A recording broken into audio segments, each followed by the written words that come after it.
Bonjour à tous, bienvenue à cette première conférence de la deuxième journée du CIAL Canada version virtuelle 2020, présentée par Nielsen sur l'état de l'industrie canadienne des produits de grande consommation 6 mois après le début d'une pandémie mondiale.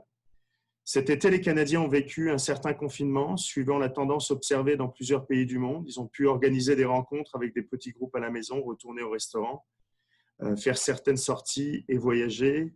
La rentrée marque, comme prévu, une remontée des cas avec de nouvelles restrictions observées. Et depuis hier, le passage de 3 régions, dont Montréal et Québec, en zone rouge. Cependant, ce qui a semblé normal était pourtant une très grande liberté comparativement au début de la pandémie. Est-ce que ces nouveaux droits ont eu un impact sur les ventes dans les magasins? Est-ce que la croissance rapportée au début de la pandémie se maintient? Quels départements sont affectés? Est-ce que certains nouveaux comportements observés lors de la COVID-19 sont là pour rester? Et puis, je rajouterai une dernière question. Est-ce qu'avec les nouvelles restrictions, ça va durer? Ce sont les questions auxquelles Gabriel va tenter de répondre. Donc, Gabriel Moreau est directeur de compte chez Nielsen, détient un MBA de l'Université de Toronto.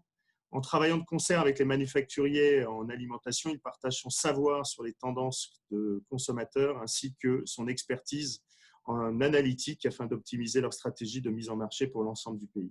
Gabriel détient également une connaissance approfondie en production alimentaire, ayant auparavant œuvré pour une firme de technologie agro-environnementale ayant pour mission d'aider les fermes à augmenter leur rendement, tout en réduisant leur empreinte écologique ainsi que leur coût de production. Ça, c'est intéressant. Sa connaissance des dynamiques consommateurs et des tendances de l'industrie ainsi que son expérience internationale font de Gabriel un consultant précieux pour tous ses partenaires. Gabriel, c'est à toi. Merci beaucoup, Xavier, pour la belle intro. Bonjour, bon matin à tout le monde. Bienvenue dans mon salon. Franchement, je ne pensais pas jamais dire ça, de faire une conférence digitale live à partir de chez moi. Donc, c'est assez spécial ce matin.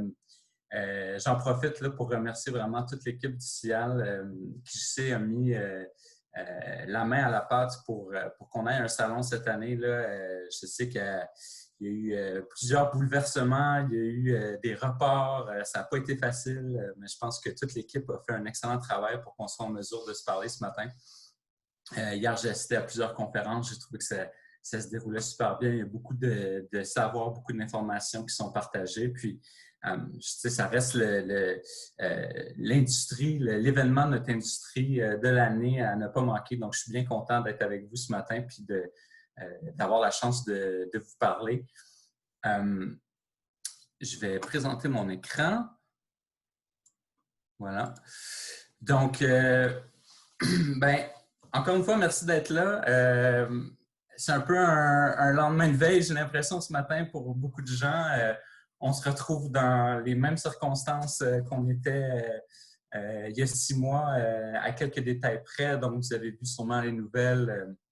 Montréal, la grande région de Montréal, Québec, Chaudière-Appalaches vont passer en jaune-rouge pour les 28 prochaines journées. Donc, ce qui veut dire que ça va entraîner des fermetures de restaurants, des fermetures de bars. Donc, on retourne un peu en mode confinement pour le prochain mois. Et bien, ça donne bien parce que ce que je vous ai présenté, ce que je vous ai préparé ce matin, c'est vraiment une revue de ce qui s'est passé dans les 6 derniers mois, puis un modèle pour essayer d'évaluer comment le reste des choses va se dérouler. Donc, comment les comportements consommateurs vont être impactés et quelles sont les opportunités pour vous dans l'industrie. J'ai fait un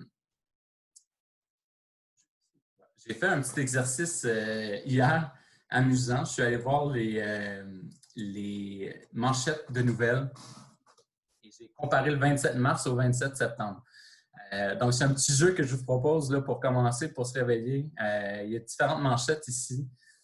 Prenez le temps de les regarder rapidement, mais une fois que j'ai fait l'exercice de mon côté, je trouvais difficile de dire est-ce que c'est une manchette d'un journal du 27 mars ou du 27 septembre. Donc, en ce moment, comme je disais dans mon introduction, la situation est en train de s'empirer. Je pense que suite à la rentrée scolaire, on a une hausse de cas et on est en mode de reconfinement.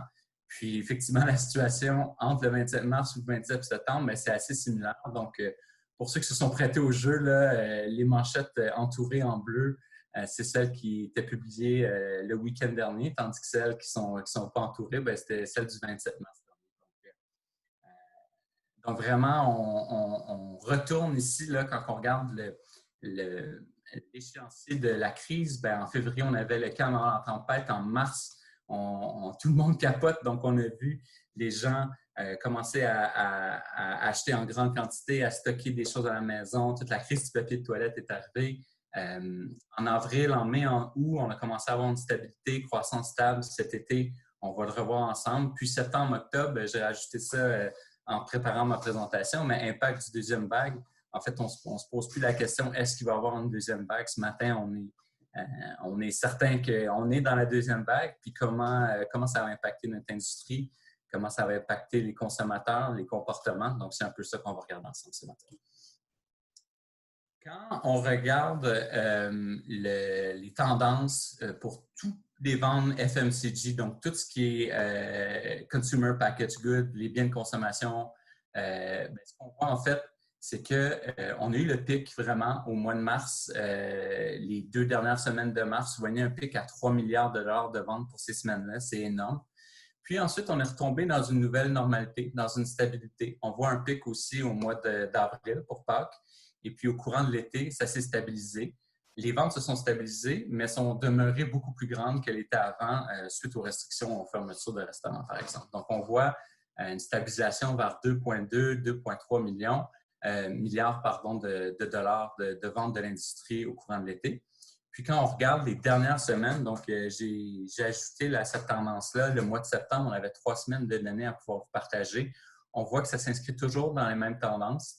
Environ 2,2, 2,3 milliards de dollars durant ces semaines-là de vente de l'industrie. Donc, on ne voit pas encore dans nos données de pic de consommation suite à cette deuxième vague-là, suite à la rentrée scolaire. On n'observe pas ça, mais ça va être intéressant dans les prochaines semaines, c'est certain, là, avec les nouvelles qui ont été annoncées hier, de regarder qu'est-ce qui se passe puis de voir si les gens retournent un peu en mode panique puis vont faire des achats similaires à ce qu'ils ont fait au mois de mars. Quand on regarde depuis le début de l'année 2020, on est à 11,1 % de croissance dans l'industrie. C'est énorme. Là. On peut se comparer à 2019. En 2019, c'était 2,6 % de croissance. Donc, à 11,1 %, c'est vraiment une année record. Donc, vraiment, l'industrie du CPG est bien positionnée pour venir capturer beaucoup de ventes supplémentaires. Puis, on le voit. On dit que la croissance a quelque peu ralenti depuis le début de l'été, effectivement, mais on a toujours des semaines beaucoup plus élevées qu'à pareille date l'an passé. Cette croissance-là, c'est égal d'une région à l'autre. Vraiment, là, on voit au national, c'est 11,1. Au Québec, on est à 10,6. Dans l'Ouest canadien, à 12,4. Donc, assez similaire d'une région à l'autre. Le Québec suit la tendance. Il n'y a pas vraiment de disparité entre les régions au niveau de cette croissance-là.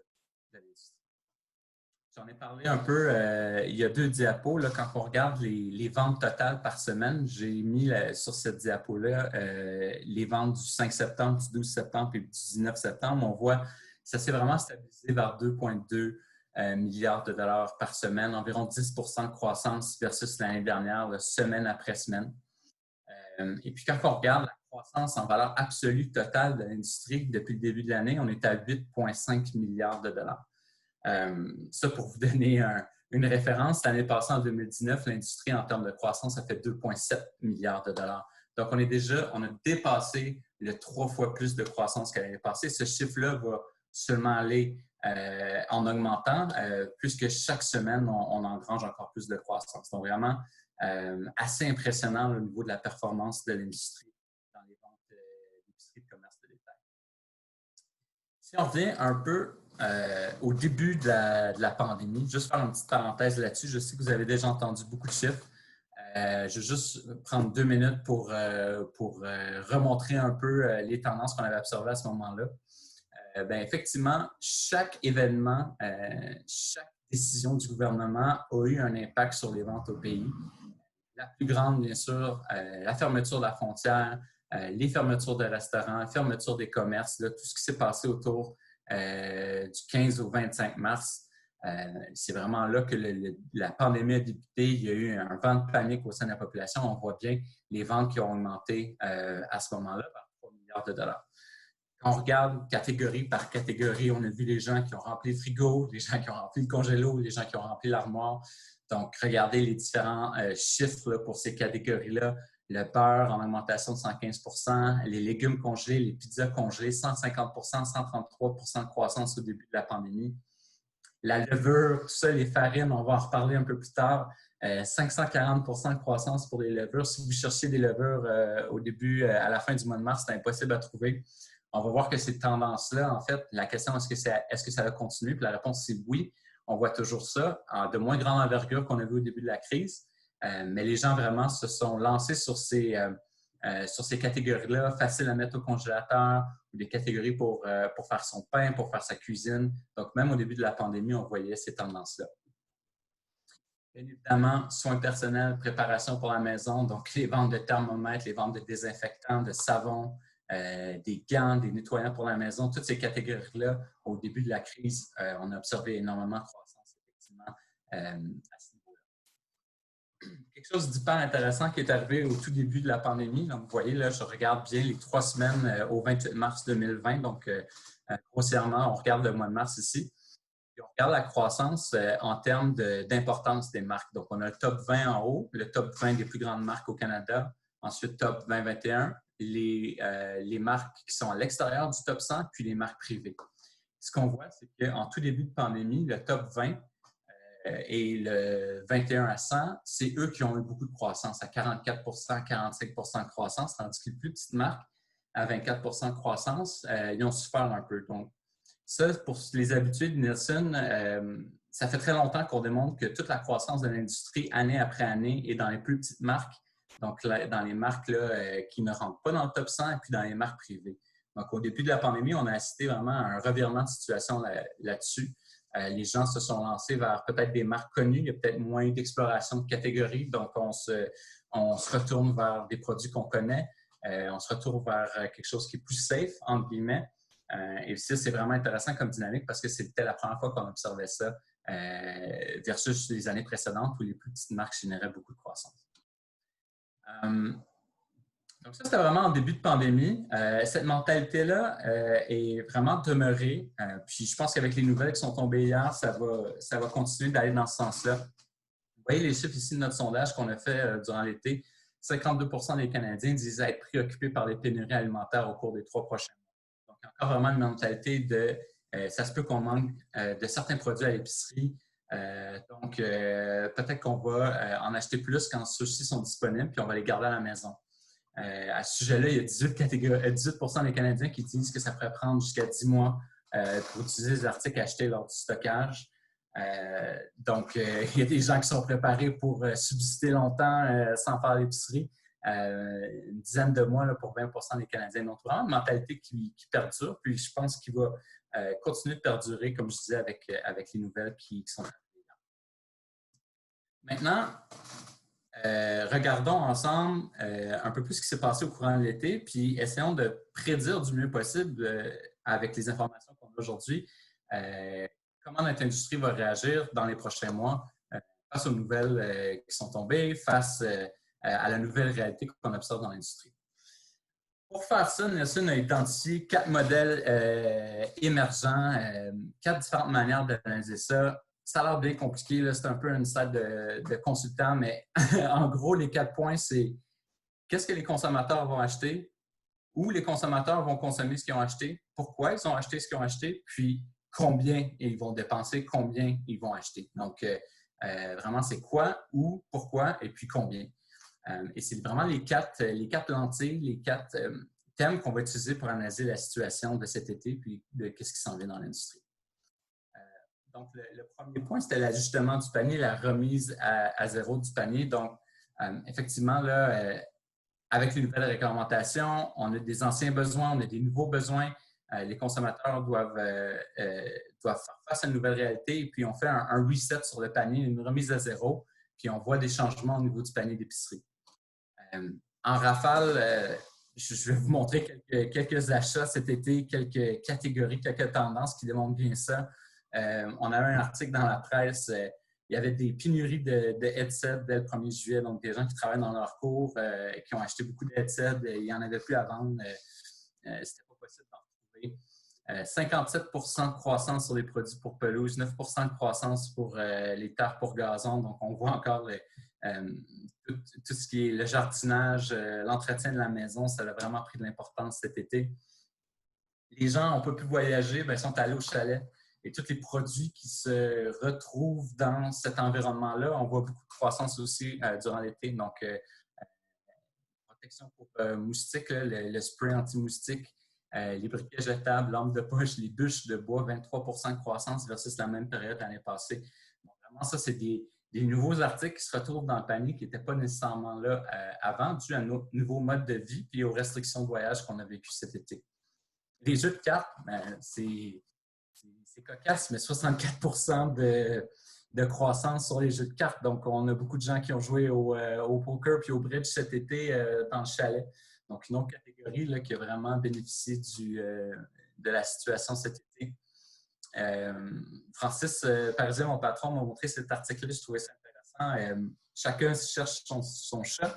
Donc, on parle beaucoup de problèmes de chaîne d'approvisionnement, de problèmes de out of stock, de produits qui sont pas présents en tablette. C'était la même chose pour les chats et pour les chiens au printemps. Donc, il y avait un problème d'approvisionnement au niveau des chats. Il en manquait, si vous me permettez l'expression. Les gens sont vraiment allés dans les refuges pour prendre des animaux de compagnie. Puis on voit la tendance qui se reflète dans la nourriture pour chats, la nourriture pour chiens, les produits pour animaux qui sont eux aussi énormément en croissance au courant de l'été.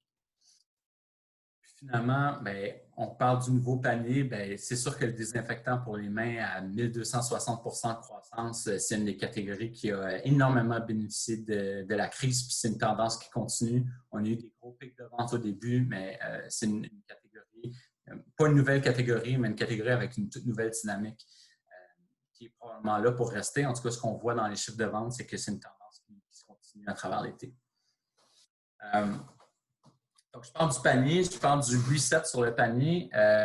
Ce qu'on a remarqué, c'est que le nombre de visites moyen à l'épicerie a diminué de beaucoup durant la pandémie. Donc, on est passé de 10 visites en moyenne par mois à 8 par mois. Donc, c'est quand même 2 visites de moins. Ici, je regarde tous les chiffres du trimestre, du deuxième trimestre, là, donc d'avril à fin juin. Ce qui est sûr, c'est que dans ces visites-là, on parle de visites au dépanneur, visites à l'épicerie, mais n'importe quelle visite est comptée là-dedans. Donc, c'est quand même une diminution de 20 % du nombre de visites à 8 par mois. Donc, c'est à peu près 2 fois par semaine là, que les gens sortent pour faire l'épicerie. Puis, en contrepartie, ce qu'on remarque, c'est que la valeur du panier moyen a vraiment augmenté. Donc, les gens font moins de visites, ils achètent plus par visite. Les gens font du stockage aussi. Sont coupés des restaurants, sont en télétravail, sont à la maison. Donc, la valeur du panier moyen a augmenté. On voit bien cette tendance-là sur cette diapo ici. Vous voyez, ça, c'est vraiment la taille du panier moyen au Canada pour chacun des mois de l'année. Donc, regardez en avril à 60 $, c'est clairement le plus gros panier moyen qu'on voit là. C'était vraiment le mois où les restrictions étaient les plus sévères. Ça a retombé un peu par la suite. En mai, on était à 55. En juin, on était à 51. Mais si vous regardez la tendance pré-COVID avec un panier moyen aux alentours de 40 $, aujourd'hui, on est encore à 50 $, 55 $. Donc, le panier reste beaucoup plus gros. Le panier moyen reste beaucoup plus gros que ce qui était auparavant. Parlant du panier et du nombre de visites qui a été limité dû aux restrictions, une des tendances qu'on a observées en tout début de pandémie, c'est que les bannières conventionnelles ont énormément gagné d'importance versus les bannières de type escompte. Donc, escompte, ce que je veux dire, c'est les Maxi, Super C, Walmart de ce monde, puis les bannières conventionnelles, pensez au IGA, au Provigo de ce monde.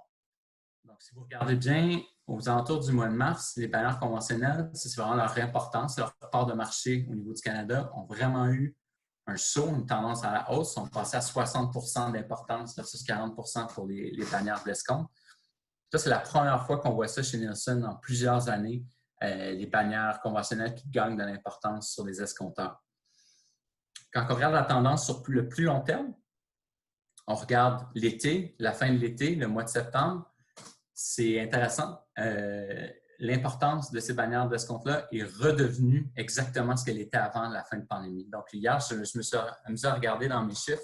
On est à peu près à 44 pour le mois de septembre d'importance pour les bannières d'escompte. C'était exactement ce chiffre-là. Il était exactement à 44 avant la pandémie. Donc, c'était vraiment une tendance de crise, de début de pandémie. Je vais expliquer pourquoi un peu plus tard. Mais cette tendance-là a été complètement résorbée. Maintenant, les bannières conventionnelles sont retombées, les bannières d'escompte ont repris leur importance. C'est un peu surprenant de premier abord quand on regarde ça. Dans un temps de crise, on se dirait que les escompteurs devraient gagner. Ils ont un rabais moyen de 14 là, sur leur prix moyen versus des bannières conventionnelles. Ils ont moins d'items dans le magasin aussi. Donc, ils seraient normalement en bonne situation de répondre aux consommateurs en temps de crise.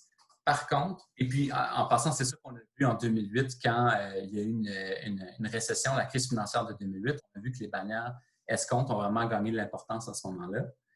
Aujourd'hui, la pandémie, ce qu'on a vu au mois de mars, c'est complètement différent.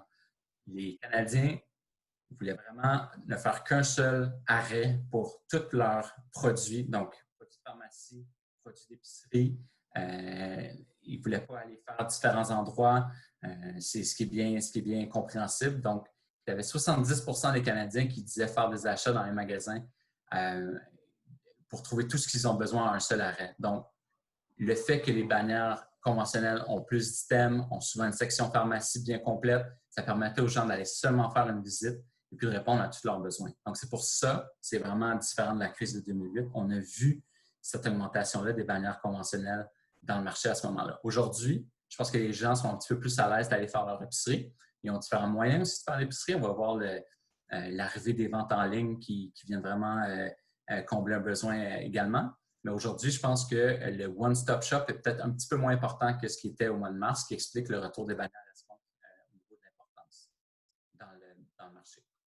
Une autre raison pourquoi les escompteurs ont peut-être un petit peu plus souffert en début de pandémie, ça, c'est des statistiques que j'ai volées de mon collègue Jean-Baptiste qui a fait une excellente présentation, je crois, la semaine passée sur la disponibilité en tablette.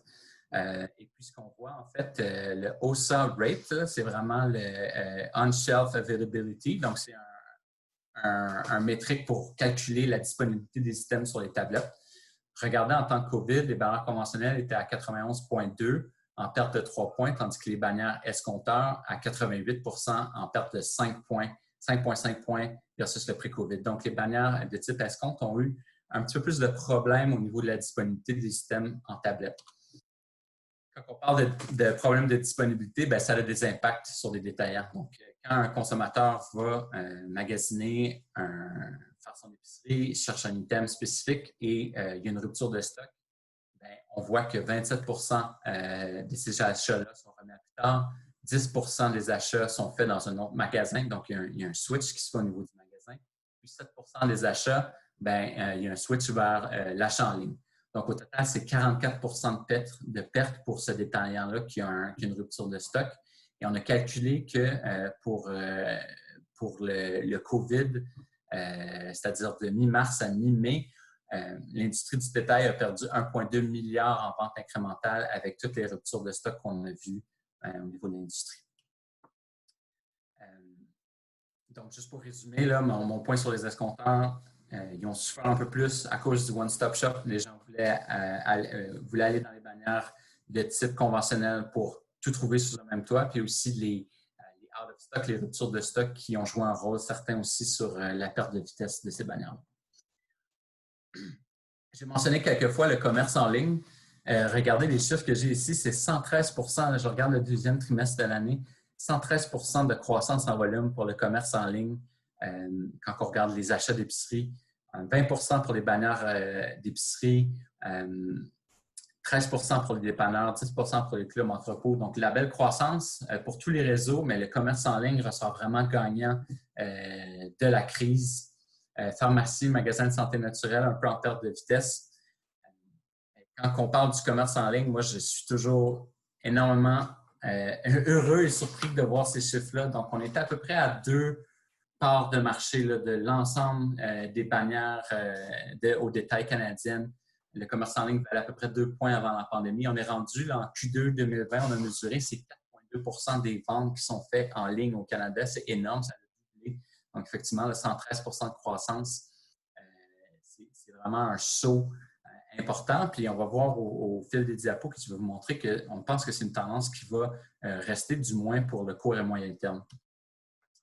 Quand on parle de ce 113 % de croissance en ligne pour les catégories alimentaires, les chiffres, là, c'est 36 % plus d'acheteurs, donc un gain de 7 points de pénétration, 68 % plus de visites. On parle de 14,3 millions de transactions qui se sont faites en ligne, 37 % plus de dépenses, un panier moyen à 94 $, donc des gros paniers aussi qui se font acheter en ligne.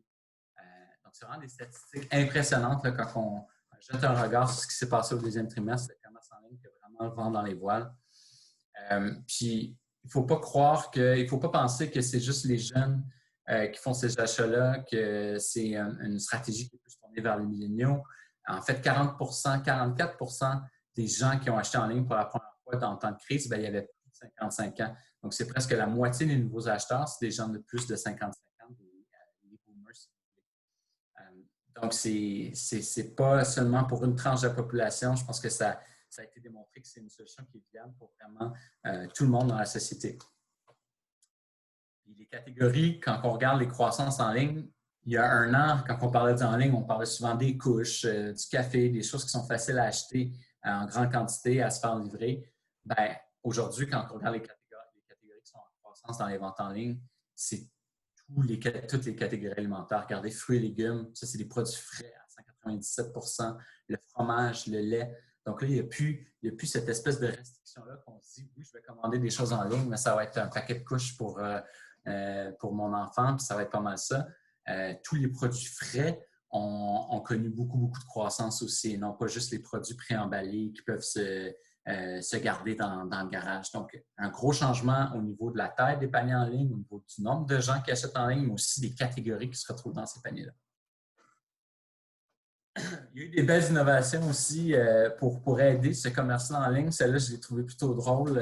C'est Ben & Jerry's qui livre votre crème glacée par drone pour s'assurer qu'au moment de l'achat, vous avez votre crème glacée, je pense en 10 minutes plus tard, une crème glacée froide, prête à consommer. Donc, c'est livré chez vous par drone. Bon, c'est un exemple un peu plus un peu poussé, mais ça démontre une volonté de répondre à un besoin consommateur, de faire quelque chose de nouveau, de le fun, puis de mettre l'emphase sur son commerce en ligne, en fait. Plus proche de chez nous, j'écoutais la conférence de Sylvain hier que j'ai trouvé super intéressant. Il nous a mentionné PC Chef, que je trouve que c'est une superbe idée. Donc, President Choice qui nous offre des paniers, non seulement pour faire des recettes, donc à la Good Food, mais aussi pour faire des recettes pour copier les recettes qu'on a dans nos restaurants préférés. Donc là, vous voyez, j'ai le Burger Priest, qui est une chaîne de restaurants à Toronto. Je peux refaire le burger du Burger Priest avec les ingrédients qui me sont donnés dans mon panier. Même chose pour les ramen, Kinto Ramen, qui est une chaîne qui est maintenant à Montréal. Bien, je peux refaire mes ramen avec le panier de PC. C'est la recette du restaurateur. Donc, c'est un beau partenariat là, entre le détaillant et le restaurateur pour amener une offre différente, amener une offre de restaurant, mais do it yourself pour les consommateurs canadiens. Ils ont vraiment des belles idées dans ce domaine-là et dans ce qui se fait en ligne. Quand on regarde l'achat en ligne, c'est drôle quand on parle aux gens de notre entourage. Il y a toujours deux équipes, deux perceptions du commerce en ligne. Il y a encore beaucoup de gens qui disent « j'ai pas le temps de faire mes achats en ligne ». C'est pas pratique de faire mes achats en ligne. Je trouve ça difficile. Donc, c'est quand même 1 personne sur 5 qui disent qu'ils n'aiment pas planifier les repas d'avance, qui n'aiment pas avoir à faire cette sélection-là en ligne, qui aiment mieux aller au magasin pour décider rapidement de ce qu'ils veulent. Et puis, de l'autre côté, on a 17 % qui disent bien, moi, faire des achats en ligne, j'adore ça, ça fait partie de ma routine, je fais confiance. Il y a une commodité reliée à ça, une facilité de faire des achats en ligne. Donc, moi, je parle à mon patron ou à Francis ou moi-même, les achats en ligne, je trouve ça un peu difficile. J'ai l'épicerie à côté. Personnellement, j'aime encore mieux aller faire l'épicerie en personne. Par contre, je parlais à mes beaux-parents au chalet en fin de semaine et eux sont à 100% sur les achats en ligne pour leur épicerie depuis le mois de mars. Ça se passe sur les plateformes en ligne. Ils ont montré des belles améliorations sur les plateformes aussi au fil du temps. Donc, il y a encore vraiment deux équipes, deux types de consommateurs et il y a encore certaines barrières à l'achat en ligne. Donc, justement, ces barrières-là, bien, vous voyez, 70% des Canadiens disent que faire ses courses dans les magasins physiques est plus amusant, plus facile. 50% disent que faire ses courses dans un magasin est un moyen d'avoir une vie sociale. Bon, celle-là, je la trouve un peu drôle, mais je pense que je peux comprendre que c'est un moyen de sortir de la maison, de voir des gens, de faire une activité à l'extérieur. Donc, vous voyez qu'il y a quand même encore et toujours, et ça va toujours rester, le commerce au détail en brick and mortar va toujours rester là. Puis c'est certaines barrières que le commerce en ligne ça va prendre du temps avant que ces barrières-là tombent en fait. Donc voilà pour la réinitialisation du panier. Maintenant, parlons du nouveau rôle de la maison. Donc le deuxième point, c'était où la consommation aura lieu. Puis effectivement, bien, on s'en doute, la consommation va avoir lieu à la maison. Je ne sais pas si c'est Nielsen qui a inventé ce terme-là, mais on parle beaucoup de homebody, donc toutes les activités qu'on faisait à l'extérieur, pas juste manger, mais aussi s'amuser, se relaxer, préparer de la cuisine. Donc, toutes ces activités-là, avant qu'on faisait à l'extérieur, bien maintenant, on le fait à la maison. Donc, vous voyez, bake it yourself, j'en ai parlé, les levures, les mélanges pour biscuits, ça, c'est des chiffres de cet été, là. 201% de croissance sur les levures, 77% pour les mélanges pour biscuits. Treat it yourself, le colorant pour les cheveux, les ongles artificiels. Cet été aussi, on a vu beaucoup de croissance dans ces catégories-là. L'alcool, les ventes de croustilles, énormément de croissance. Maintain it yourself maintenant, ça se fait à la maison aussi. La couture, la table d'empotage, je vous ai montré ça au début, 37%, 36% de croissance pour ces catégories-là durant l'été. Donc, vraiment de la belle croissance pour ces catégories-là. Et puis, c'est ça, c'est toutes sortes d'activités qui avant étaient faits à l'extérieur de la maison, puis maintenant, bien, on les ramène à la maison, puis on fait ça en famille chez nous. Donc, et ça, c'est important de réfléchir à ça et pour vos produits, pour votre positionnement, comment vous faites pour vous inscrire dans ces activités-là qui sont faites maintenant à la maison. On a parlé de... En début de pandémie, c'était impossible de se trouver de la farine, c'était impossible de se trouver de la levure. Cette tendance-là est certainement moins forte qu'au mois de mars, mais les ventes de farine, les ventes de levure, c'est encore très fort. Les gens continuent de faire du pain à la maison. Les gens continuent de cuisiner à la maison. Donc, c'est resté au cours de l'été. C'est pas retombé au niveau qu'on avait pré-pandémie. Regardez, 36% de croissance sur les ustensiles de cuisine. 46% de croissance sur les ustensiles et les plats de cuisson durant l'été. Donc, les gens continuent de cuisiner à la maison. 37% de croissance sur les cure-dents. C'est des choses qu'on ne pense pas, mais les cure-dents, ça sert à quoi? Ça sert à faire de la boulangerie, de la pâtisserie à la maison. Donc, vraiment, on voit que toutes ces catégories-là ont vraiment bénéficié de ce homebody-là, du fait que les gens, bien, maintenant, l'univers tourne autour de la maison et puis toute la cuisine, toutes ces activités-là se font à la maison. On leur demande d'ailleurs aux consommateurs canadiens qu'est-ce que vous avez fait le plus dans les derniers mois. 46% nous disent qu'ils ont cuisiné des repas. 43%, donc presque une personne sur deux, ont essayé de nouvelles recettes. Une personne sur trois a fait des pâtisseries. Donc ça, c'est au mois d'août. Donc ça continue à être très fort, ces tendances-là au niveau du consommateur. Quand on regarde les trends, justement, sur les tendances sur Google, quand on regarde le mot recette ou recipe en anglais, regardez l'explosion de ces recherches-là. Puis là, c'est en date du mois d'avril, mais je suis certain que si on regardait pour l'été, ce serait une tendance toujours à la hausse. 40% des Canadiens nous disent qu'ils cuisinent plus depuis le début de la pandémie. Puis un Canadien sur 5 qui disent cuisiner beaucoup plus depuis le début de la pandémie. C'est mon cas dans mon foyer. Je fais partie de ces 40%-là. C'est clair qu'on cuisine plus, on sort moins, on se trouve des nouvelles recettes.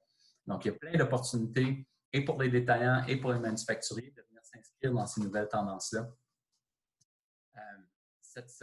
Cette diapo-là, il y a beaucoup de chiffres, mais je vais amener votre attention sur les barres bleues pour les milléniaux. Regardez les milléniaux qui nous disent qu'ils cuisinent, qui essayent des nouvelles recettes, qui essayent des applications aussi pour les aider à cuisiner, à trouver des recettes. Ces milléniaux-là, ils ont besoin d'aide, il y a des opportunités pour eux. Ils cherchent justement des nouvelles recettes. Il y a une fatigue qui s'installe au niveau de ça aussi. Donc, comment on fait pour faciliter leurs tâches? pour qu'ils continuent, bien, ils n'ont pas le choix de continuer de cuisiner, de préparer des repas à la maison, mais comment on fait pour soit faire des repas prêts d'avance, faire des nouvelles recettes, faire des kits? Comment on fait pour les inspirer dans ça? Bien, il y a déjà plusieurs choses qui existent. Là-dessus, Tada, je ne sais pas si vous avez regardé, c'est un site de planification de repas fait par IGA. C'est très bien.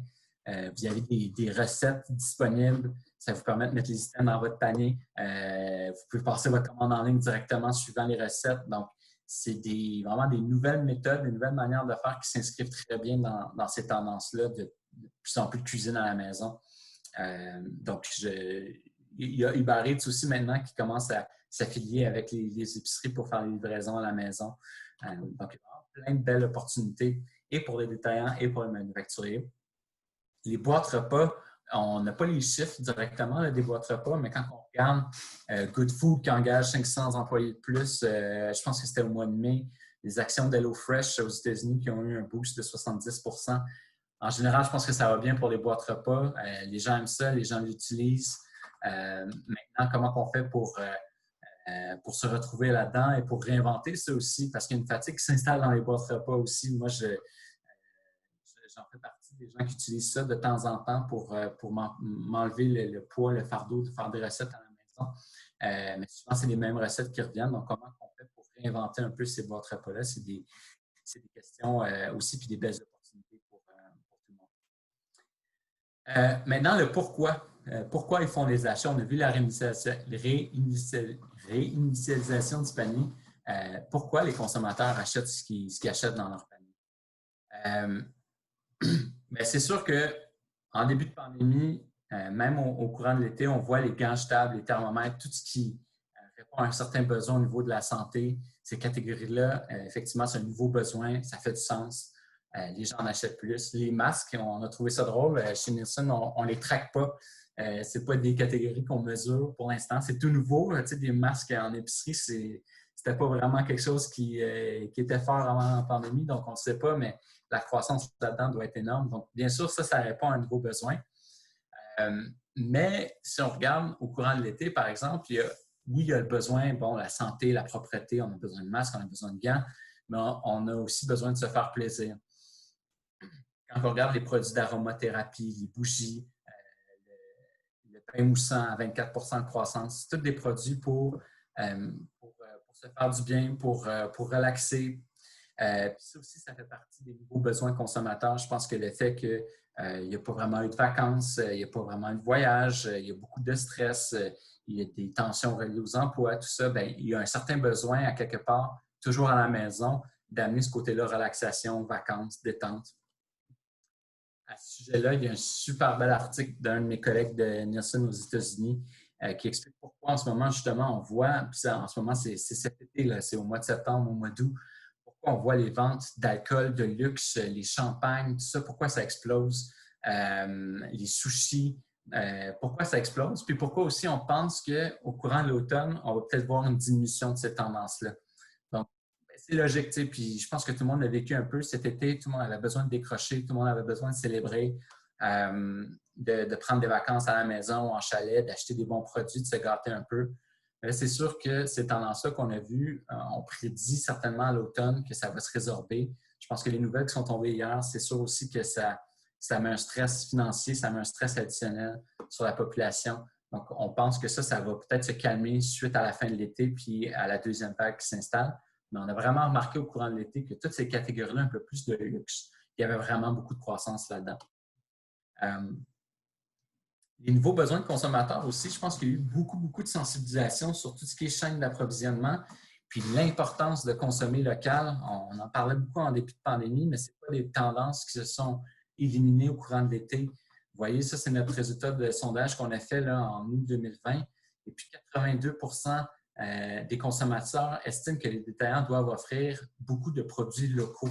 Comme je disais, il y a vraiment une sensibilisation. Puis, je pense que les gens ont compris l'importance d'encourager les entreprises québécoises, les entreprises locales, puis d'acheter ces produits-là dans leur panier. On a eu plusieurs initiatives, le panier bleu, par exemple. Et ça n'a pas perdu de vitesse. C'est toujours une tendance forte au sein de l'industrie. 60 % des gens nous disent aussi qu'ils ont besoin de produits premium de plus haute qualité. Donc, ça illustre bien la tendance que j'ai montrée dans les dernières diapos, c'est-à-dire le besoin de se gâter un peu, de se faire plaisir. Et ce que je trouve intéressant, c'est quand on regarde durant l'été, ça c'est vraiment mois d'août, juin, juillet cet été, quand on regarde dans les marques alimentaires, vous vous rappelez ce que je vous ai montré en début de présentation, je vous ai montré que les marques du top 20, c'était vraiment celles qui généraient beaucoup de croissance. Mais maintenant, on est retombé vers notre normalité un peu plus, que c'est les marques privées, puis les petites marques, vous voyez, les plus petits que le top 100, qui font 19 % de croissance. Donc, ça, c'est vraiment un retour à la normale. C'est plus les grandes marques qui gagnent, c'est les plus petites marques, les marques privées. Donc, les gens retournent peut-être vers un peu plus l'exploration de catégories à 19 % de croissance pour ces petites marques-là. Je parlais de produits locaux, les produits du Québec. Ça, c'est vraiment des chiffres au Québec. On a regardé les marques québécoises, justement. On a fait un ranking, donc top 10 marques québécoises, 11 à 25, puis 26 à 100.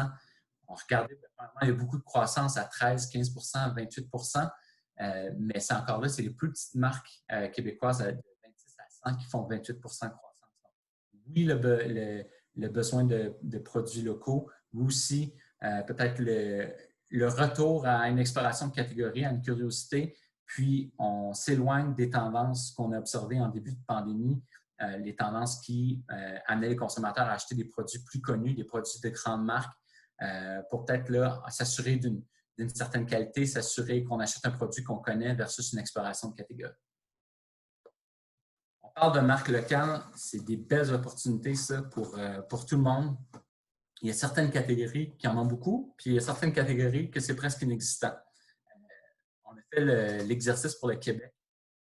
Regardez dans les repas surgelés, dans le yogourt, dans le fromage, l'importance des marques locales là, dans ces catégories-là, c'est presque la moitié des ventes qu'on a au Québec. Vous voyez, il y a beaucoup de croissance aussi, là, 13 % pour les repas surgelés, 18 % pour le fromage. Bon, le yogourt, il n'y a pas beaucoup de croissance. En général, c'est une catégorie plus de snacking. C'est sûr que la fermeture des écoles, la fermeture des bureaux, ça entraîne une catégorie un peu moins performante que les autres. Mais vous voyez qu'il y a des catégories qui ont beaucoup de marques locales avec la belle croissance. Tandis que d'autres catégories, au Québec, les céréales, les croustilles, les craquelins, ces marques locales-là, on ne les voit pas, ils ne sont pas là. Les céréales, 2 % croustilles, 6 % craquelins, on n'en a pas trouvé. Donc, c'est des belles opportunités là, pour les compagnies de chez nous de faire un beau packaging puis de montrer aux consommateurs que c'est des produits québécois, des produits locaux, des produits faits proches du lieu d'achat. Vraiment, ça, je pense que. Puis c'est pas une tendance qu'on voit qui va disparaître, là, bien au contraire. C'est quelque chose qui va rester. Il y a une sensibilisation, comme je disais. Donc, des grandes opportunités pour nos manufacturiers ici au Québec. La dernière lentille qu'on va utiliser pour analyser la situation, c'est essayer de comprendre combien les consommateurs vont dépenser. Donc, on a vu l'initialisation du panier, donc qu'est-ce qu'ils vont mettre dans le panier, où ils vont consommer le panier, pourquoi ils achètent les produits qu'ils achètent. Maintenant, la question, c'est combien ils vont en acheter, c'est quoi le size of the price, si vous voulez. Ce qui est sûr, c'est quand on regarde les chiffres un peu des mouvements économiques, de la situation économique, l'indice de confiance des consommateurs a tombé. On est passé de 101 à 86 au deuxième trimestre de l'année 2020. Le chômage a presque doublé. On est rendu à 10,9 %. Je pense que c'est un chiffre qui s'est stabilisé dans le temps, qui va peut-être être appelé à retomber au fil du temps. Quoique là, avec les annonces de fermeture de restaurants et de bars, il faudra voir comment ça se déroule. Les perspectives d'emploi, donc, est-ce que c'est positif, négatif? Vous voyez, c'est tombé à 31 %. Donc, considérant la situation économique, tout ce que je viens de vous dire d'extrêmement positif sur notre industrie, je pense qu'on est chanceux de travailler dans l'industrie qu'on travaille au niveau des biens de consommation parce qu'on a vu que les dépenses se sont faites vraiment à l'intérieur de cette industrie-là et pas ailleurs, pas en restaurant, pas en divertissement à l'extérieur de la maison. Quand on demande aux Canadiens, est-ce que vos finances personnelles seront bonnes pour les 12 prochains mois? Regardez, la moyenne canadienne, c'est 63 % des répondants qui nous disent que leurs finances personnelles vont bien se porter dans la prochaine année. Au Québec, on est un petit peu plus confiant à 74 %. Par contre, ce que je trouve intéressant, c'est quand on regarde les milléniaux spécifiquement à 47 %, on qu'il y a moins de confiance à ce niveau-là. Les finances personnelles sont peut-être moins assurées. Je pense que c'est normal. Il y a peut-être moins d'économies qui avaient été réalisées au niveau des milléniaux versus les autres générations. Donc, les gens pensent quand même que leurs finances personnelles vont bien. Puis c'est le cas. On a vu que, j'ai entendu à la radio justement ce matin, il n'y a jamais eu autant de Canadiens qui économisaient autant que ce qu'ils économisent aujourd'hui. Donc, les Canadiens sont capables de mettre des sous dans leur poche parce qu'ils coupent beaucoup de postes de dépenses. Donc là, c'est sûr que je parle des Canadiens qui ont gardé leur emploi, qui ont réussi à survivre, si vous voulez, pendant la pandémie. Il y a plein de gens qui ont malheureusement perdu leur emploi. Donc, pour eux, la situation financière est effectivement moins facile. Mais pour une majorité des Canadiens, on est capable d'économiser, puis on voit que la situation dans les prochains 12 mois, un peu importe ce qui arrive, ça sera assez positif. Je viens de le mentionner, on a beaucoup réduit nos dépenses. Je pense que c'est un peu le cas pour tout le monde. Dans quoi on a coupé? 50% des gens nous disent qu'ils ont coupé dans les divertissements hors du domicile. Donc, c'est vrai, on ne va plus au cinéma, mais en fait, là, les cinémas sont refermés, mais il n'y a plus de visite au cinéma, de visite au restaurant. Les vêtements, regardez, 47% des gens disent qu'ils ont sauvé de l'argent en n'achetant plus de vêtements. C'est bien logique parce qu'on travaille beaucoup de la maison, donc c'est une nouvelle dynamique qui s'installe. On a moins besoin d'acheter du linge. On sauve sur les dépenses de voiture aussi. On dépense moins d'essence. On sort moins souvent de la maison. Donc, c'est tous des postes de dépenses que les Canadiens sont en mesure d'économiser. Puis, beaucoup de cet argent-là, heureusement, se retrouve dans notre industrie au niveau des ventes en détail. Quand je dis que le portrait est très positif, ça, je pense, une parenthèse importante. Je pense qu'il y a beaucoup de gens sur l'appel, beaucoup de gens au CIAL qui font aussi dans le HRI, donc tout ce qui est hôtel, restaurant, institution. Ça, c'est beaucoup plus difficile. Je pense que la nouvelle qui est tombée ce matin, c'est un coup de barre pour beaucoup de restaurants à Montréal, à Québec, des restaurants, des bars qui ont eu beaucoup de difficultés à survivre la première vague et qui se font dire pour le prochain mois, vous allez être fermés. Puis ça, c'est une statistique là, qui date de fin août, début septembre, qui nous disait que 60% des restaurants au Canada pourraient fermer leurs portes dans les 3 prochains mois. Ça, quand on prend une minute pour penser à ça, je trouve ça un peu fou comme statistique. 60%, c'est plus qu'un restaurant sur 2 qui a une chance qui risque de devoir fermer leurs portes. Et puis, on parle justement d'une nouvelle restriction que pour 5 millions de Québécois, on ne peut plus sortir de la maison, les restaurants sont fermés. Ça va être un autre coup très difficile pour cette industrie-là, puis pour tous nos producteurs là, qui travaillent à fournir des produits en HRI. La situation est beaucoup moins rose dans ce domaine-là. Donc, ça, c'est toujours à garder en tête aussi. On parle un peu précédemment de la capacité des gens à économiser, de la capacité des gens à dépenser au niveau du commerce de détail. C'est intéressant de voir aussi l'avènement des prix réguliers versus les prix à rabais. Ça, c'est la première fois qu'on observe ça depuis 2008, depuis la récession de 2008, en fait, que les prix réguliers, c'est eux qui gagnent du terrain versus les produits vendus à rabais. Donc, vraiment, ce qu'on regarde ici sur la ligne bleue, c'est la croissance des ventes à prix régulier. Donc, quand je vais acheter un produit qui n'a pas de rabais dessus, c'est une vente à prix régulier. Puis les prix TPR, c'est pour Temporary Price Reduction. Donc, les prix à rabais, vous voyez, les croissances de ces produits-là sont vraiment diminuées. Donc, ça, c'est la première fois qu'on voit ça, cette forte tendance-là. Vous voyez que ça n'a pas changé au courant de l'été. Donc, vraiment, les produits à prix régulier qui prennent de l'importance, les ventes à rabais beaucoup moins fortes que ce qu'on avait précédemment. Ça impacte toutes les catégories, cette tendance-là. Le bœuf, le fromage en bloc, les chips, les mets surgelés, vous voyez, ça, c'est le chiffre en haut, c'est la croissance des ventes à prix régulier, tandis que les ventes promotionnelles en bas, 4 1 moins 26 pour les chips. C'est vraiment un revirement de situation qu'on remarque là-dessus. Et puis ça impacte les hausses de prix aussi. Donc, on parle de vente à prix régulier. C'est sûr que le prix régulier il est plus cher que le prix au rabais. Puis quand on regarde dans l'industrie, justement, on regarde l'inflation, c'est-à-dire la hausse moyenne du prix payé pour les produits de consommation rapide. Regardez la tendance. En juin, juillet, là, on est à 7-6 % de l'inflation par semaine, ce qui est assez fort, 7-6 % d'inflation, ce qui démontre bien que oui, le consommateur paye un peu plus cher au niveau de sa facture d'épicerie parce qu'il y a moins de promotions, parce que les prix réguliers sont plus en vue, puis parce qu'ils ont augmenté aussi, dans certains cas, les prix réguliers. Donc, les gens, oui, ont peut-être un peu plus de budget pour dépenser en épicerie, mais il ne faut pas oublier également que les prix ont augmenté, qu'il y a moins de rabais. Moins de rabais, moins de circulaires aussi. 65 des Canadiens ont remarqué qu'il y avait moins de circulaires. Sylvain en parlait hier. C'est des nouvelles dynamiques qui s'installent dans ce monde-là aussi des circulaires. Il y a certains détaillants qui passent aux circulaires en ligne seulement. Donc, on change un peu nos manières de faire, nos manières d'approcher les circulaires. C'est intéressant, par contre, quand on demande aux consommateurs, il y en a quand même 2 sur 3 qui nous disent qu'ils ne changeraient pas de magasin, même si le magasin arrête de faire la circulaire. Puis, tu en as 15 % qui disent « Moi, si je n'ai pas de circulaire de mon métro, de mon Provigo, je vais changer de magasin pour aller vers un magasin qui en a une. » Donc, c'est un 15 % là, qui utilise encore beaucoup les circulaires, puis 64 % qui disent que ça n'influence pas vraiment leur décision au niveau de leurs achats en magasin. Il y a beaucoup de circulaires en ligne, il y a beaucoup de commerce en ligne, comme je vous ai montré. 30 % 29 % des gens ont commencé à utiliser des circulaires en ligne et utilisent ça pour chercher des bas prix. Pendant ce temps-là, 24 % des gens ont observé qu'il y a effectivement moins de promos pendant la pandémie, donc ils n'ont plus nécessairement besoin de circulaires, sachant que la plupart des produits vont être vendus. 60 % nous disent que les gens reçoivent toujours des circulaires et qu'ils vont choisir d'aller dans ces magasins-là.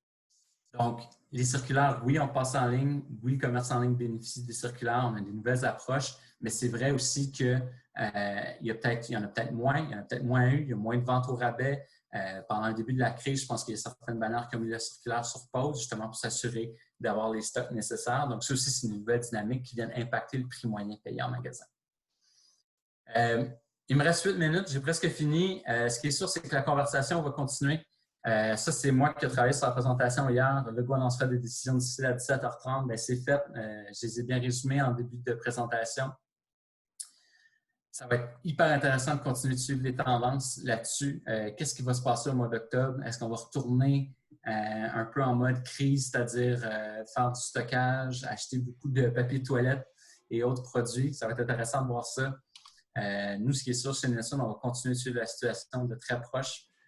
Sachant aussi que le retour à la normale, bien, pour l'instant, il ne se fera pas. Hein. 52 % des gens disent qu'ils aimeraient avoir l'opportunité de continuer de travailler à la maison occasionnellement.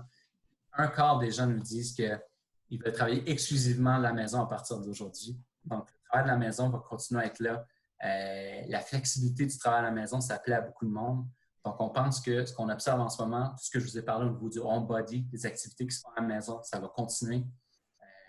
Donc, nous, on va continuer de regarder ça chez Nielsen. Puis, je finis là-dessus. Ça, c'est un podcast d'une diète low carb qui nous disait comment on pouvait s'en sortir avec notre 15 livres pris durant la quarantaine. Personnellement, j'en ai besoin. Donc, je vais écouter la conférence de mon collègue Pierre-Marc qui est demain à 17h, donc sur les régimes alimentaires à l'impact sur l'industrie des biens de consommation au Canada. C'est le résultat d'un sondage qu'on a fait plus tôt cette année. Donc, tout ce qui est question vegan, keto, gluten-free, tout ça, des excellents insights que Pierre-Marc va nous sortir demain en fin de journée. Donc, je vous invite à assister à cette conférence-là. Et puis, si vous avez des questions, n'hésitez pas à nous rejoindre. Il y a un site internet de Nielsen, nielsen.com/COVID-19. Il y a plein d'informations qui sont là. Sinon, vous pouvez m'envoyer un courriel. N'hésitez pas, on est là pour répondre à vos questions. Voilà. Je vais reprendre la parole. Merci, Gabriel. C'était très enrichissant. J'ai pris vraiment beaucoup de notes pour la suite. On n'a pas beaucoup de temps. On a juste 5 minutes avant de commencer une autre conférence qui aura lieu exactement à 9h. Donc, je vais poser qu'une seule question. Transition de consommation au restaurant vers des produits transformés. Avez-vous une idée de l'impact environnemental de cette transition? Ben, c'est une excellente question. C'est vrai qu'en restaurant, c'est moins transformé. C'est une recette qui est faite directement pour vous. Il y a peut-être moins d'emballage, tandis que là, on passe vers des boîtes, vers du good food, vers des produits emballés en plastique, tout ça. Donc, je ne peux pas le quantifier, mais effectivement, il doit y avoir un certain impact. Puis, c'est pour ça que je suis très heureux de voir des produits. Si vous avez eu la chance de regarder le concours Innovation hier, Je pense que la première place au niveau de l'emballage, c'était un emballage pour le poulet, les poulets rôtis en épicerie, 100% compostable. Donc, il y a vraiment des belles innovations qui se font dans ce domaine-là pour permettre de réduire cette trace environnementale-là, ce dommage environnemental-là qui peut être fait par les emballages. Donc, je n'ai pas de chiffres nécessairement, mais je pense que oui, puis c'est une belle opportunité pour les manufacturiers d'innover dans ce sens-là, puis de s'assurer de limiter cette trace environnementale-là le plus possible. Alors, une dernière question avant de clôturer. Je vais le dire en français. Est-ce que la décroissance des promos est associée à la baisse des flyers ou est-ce que c'est parce que les consommateurs préfèrent moins de promotions, achètent moins de promotions? Oui, ben il y a plusieurs facteurs qui rentrent là-dedans. Je pense que oui, il y a eu un certain impact provenant des circulaires au début de la crise. Je pense que les détaillants ont reculé sur certaines promotions parce que qui dit promotion dit on vend beaucoup de ce produit-là. Donc, si on veut s'assurer d'en avoir pour tout le monde qui en reste en étagère, bien, on va couper sur les promotions pour s'assurer d'avoir des stocks. Donc, il y a certainement eu ça qui s'est passé. Puis, point de vue consommateur, je pense qu'il y a un élément de réponse là aussi, c'est-à-dire que nos élasticités personnelles de prix versus les produits achetés, je pense qu'ils ont beaucoup changé, surtout au début de la pandémie. Donc, quand on va faire l'épicerie et qu'on se fait dire c'est pas certain que tu vas pouvoir y retourner, c'est pas certain qu'il y aura du papier de toilette, de la farine, des pizzas congelées. Dans cette incertitude-là, je pense que tous et chacun, on était prêt à payer un prix plus élevé sur ces produits-là. Donc, ça aussi, ça a joué un rôle sur la hausse des prix qu'on regarde, l'inflation, des prix qu'on regarde dans l'industrie, nos changements de perception, nos changements d'élasticité par rapport à nos achats en début de pandémie. Merci, Gabriel. Encore une fois, très, très intéressant.